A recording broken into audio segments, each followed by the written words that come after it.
صرف ای پتہ وے کہ ای پرانا طریقہ چلنا آنا وے، اس پر ہمارے آباء و اجداد تھے، اسی پر ہم نے اپنے آباء و اجداد کو پایا، اسی تے اساں اپنے ماں پیوں تکیا اور اوہی کرنے پہ ہیں جڑا اساں اپنے والدین تکیا وے۔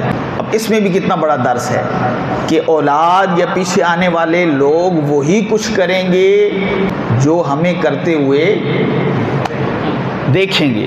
اب یہ ابراہیم علیہ السلام کی بات ہو رہی ہے، ہزاروں سال پہلے کی بات ہو رہی ہے، انہوں نے بھی یہی بات کی، ہم وہی کر رہے ہیں جو ہم نے اپنے آباء و اجداد کو دیکھا ہے۔ تو ہماری نسلیں کیا کریں گی؟ جو وہ ہمیں دیکھیں گی۔ اگر ہمیں انہوں نے نماز پڑھتے ہوئے دیکھا تو انہوں نے بھی نماز پڑھنی ہے، اگر انہوں نے ہمیں قرآن پڑھتے ہوئے دیکھا تو وہ بھی قرآن پڑھیں گے، اگر وہ ہمیں موبائل ہی ہر وقت یوز کرتے ہوئے دیکھتے ہیں تو وہ کیا پھر قرآن پڑھیں گے یا نماز پڑھیں گے؟ وہ کہیں گے ہمارا والد تو بھئی ساری زندگی صبح و شام موبائل میں ہی رہا، تو پھر اساں کیڑی لوڑ قرآن کھولنے نہیں، یہ شاید بہت چنگا کام کر رہا ہے تو اسی بھی موبائل کھول کے بیٹھ جانے ہیں۔